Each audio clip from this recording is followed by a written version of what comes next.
Assalamualaikum warahmatullahi wabarakatuh. Kami dari kelompok 8, mata kuliah Grand Economic and Trade dengan dosen pengampu Rizky Reynaldi Pramesa ME yang beranggotakan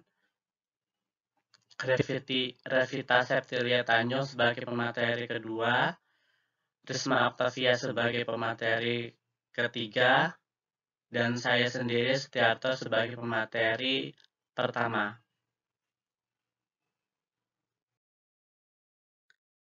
Di mana pembahasan yang akan kami bahas yang pertama, defisit dan contoh sumber daya alam yang tidak diperbarui.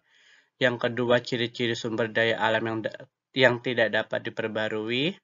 Dan yang ketiga, cara pengelolaan sumber daya alam yang tidak dapat diperbarui. 1. Definisi dan contoh sumber daya alam yang tidak dapat diperbarui. Sumber daya alam yang tidak dapat diperbarui. Sumber daya alam yang memiliki waktu regenerasi sangat lama atau bahkan tidak dapat beregenerasi sama sekali. Oleh karena itu, ketika habis dipakai, sumber daya alam ini tidak dapat digunakan lagi dalam waktu yang lama. Contoh sumber daya alam yang tidak dapat diperbarui. Yang pertama, logam mulia yang terdiri dari emas, perak, intan, dan yang kedua, bahan bakar fosil yang berupa minyak bumi, gas alam, air aquifer, dan nuklir. Dan yang ketiga, golongan mineral, yaitu besi, nikel, timah, batu bara.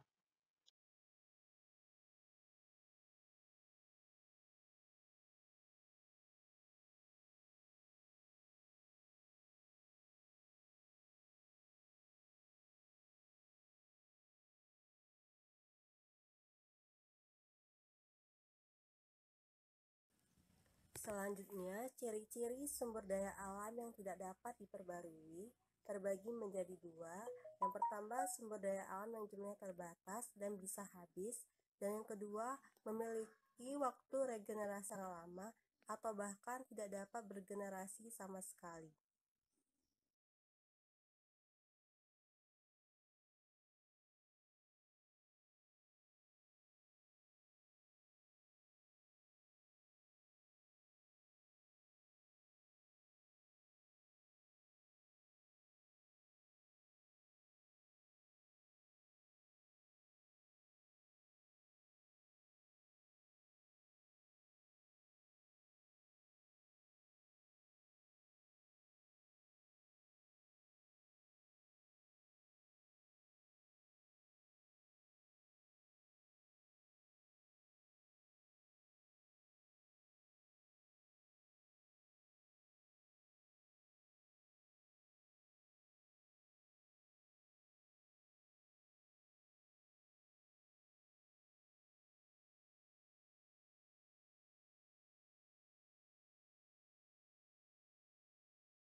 Ada beberapa cara dalam mengelola sumber daya alam yang tidak dapat diperbaharui agar tidak cepat habis. Yang pertama, kita harus selektif, yaitu memilih, menggunakan, dan mengusahakan sumber daya alam dengan sungguh-sungguh untuk kepentingan keberlangsungan kehidupan.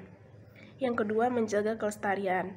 Untuk memanfaatkan sumber daya alam, diperlukan penggunaan yang bijak dan sesuai dengan kebutuhan, tidak berlebihan.